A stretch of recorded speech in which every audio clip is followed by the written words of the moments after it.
Hey everybody, welcome to Weaver's Wood Shop. What we're doing here is we're seeing how Odies oil works. This is my first time ever using it. I did my homework on it and read up on it and watched some videos on it and read the literature that came with it, and so here I am using it for the first time.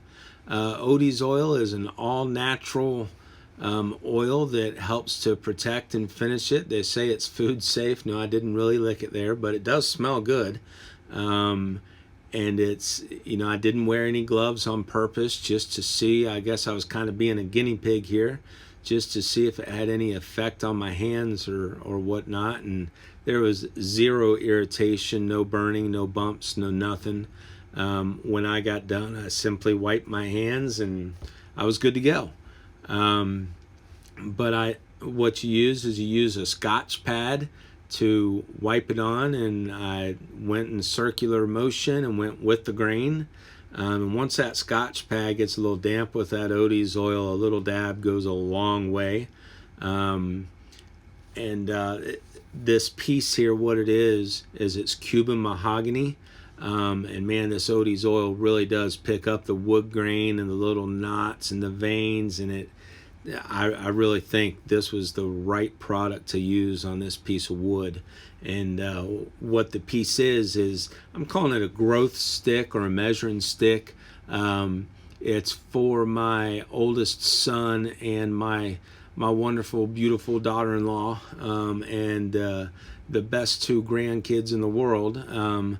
What it's going to be for is we're going to mount it to the wall. It's for her Mother's Day present. And we're going to mount it to the wall, and we start at 2 foot long. I used a router and started at 2 foot, and then every inch, I made little marks, and she's gonna, write how tall they are, and I don't know exactly what they're gonna mark on it, but they're gonna measure until they don't measure anymore. So anyways, stuff like this, well, here we go. I'm gonna show you what it looks like after my first little bit of oil in here. Like I said, this oil really picks up the wood grain and the knots and the veins really good. So yeah, again, I'll show you the whole thing when I get everything all oiled. If things like this is something that you like, go ahead and hit that like and subscribe button. But anyways, this Odies oil was super simple. I mean, the whole thing about it, I just followed the directions, which it was simple. Simple is easy. Complicated, I don't like doing complicated things. I'm into easy. And it was simple putting it on. It was simple taking it off. And and they say that it takes about 2 weeks to fully dry. And I'm going to say it took about an hour and a half to an hour 45 minutes from the beginning of applying it, like you see here, to the drying time.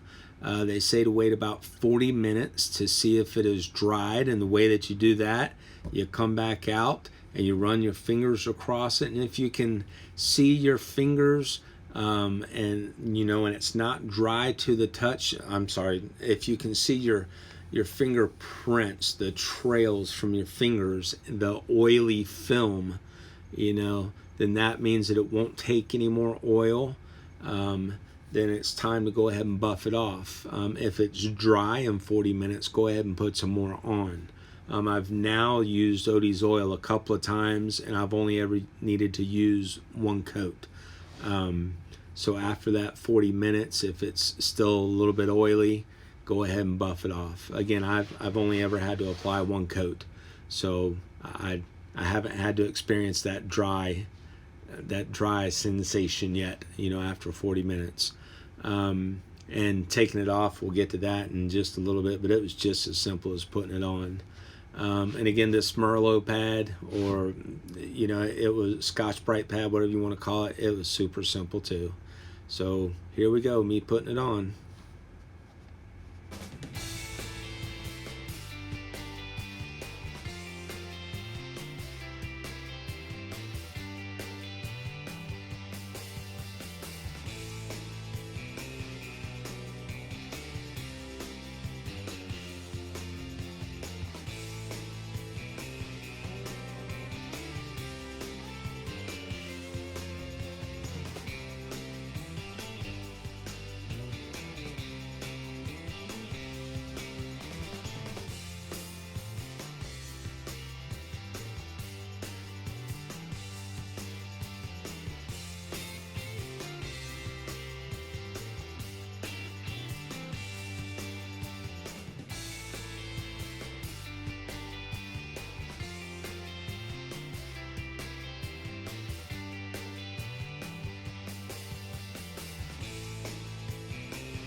So here we are with the finished of the oiling.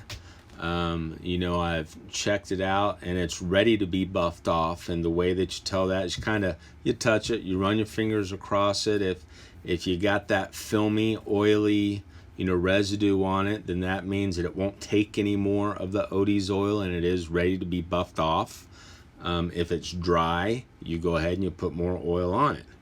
And as you can see, the veins, look at those veins and the wood grain. I think that's really cool.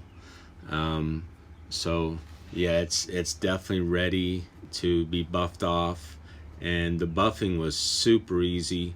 And as you can see, that all I did was I used an old towel, just a regular old towel. I folded it over and I chose a light colored towel. Definitely not a dark towel, because I wanted to see when the towel got a little bit dirty so I could switch over to a clean part of the towel. That's something that Odies oil recommended.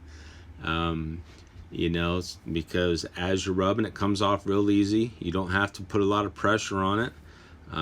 You rub it until that area gets dirty, gets that oily look. As I lift it up, you can see it starting to get that way.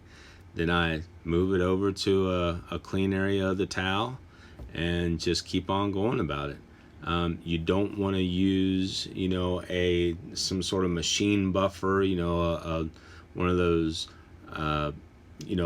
waxers with a buffing pad on it or something like that, because that buffing pad gets full of this oil, and then all it does is just move it around, and you get a real uneven finish on it, and it just doesn't look good, and then you end up having to, reapply it, and it's more work. But it really does come off real easy, and I was very impressed and very surprised. But again, I followed the directions. One thing I have learned with woodworking is follow the directions and you'll be okay. Whether you're talking epoxy, oil finish, stain, pre-stain, painting, sanding, whatever, follow the directions and you'll be okay. The only issue I had, it had nothing to do with Odies oil, is I routed these lines for the measurements, and the only issue I had was getting the Odies oil out of the routed lines, and it wasn't really an issue. It was just a little bit annoying, but it really wasn't an issue at all. It was just, like I said, just a little bit annoying. But again, it came off real easy. And as it was coming off, again, you could touch it and you could tell when I was done, because it was no longer oily and filmy, and you could run your fingers across it and it didn't have that oily finish anymore. So yeah, again, I'll fast forward to the part here in a little bit. I'm going to change the camera angle so you can see the whole thing and see a little bit better what I'm doing. And so yeah, here we go. I'm going to fast forward for you.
All right, folks, that's it for today for Weaver's Wood Shop. So if you'd like to see other videos like this, don't forget to hit that like and subscribe. Appreciate it.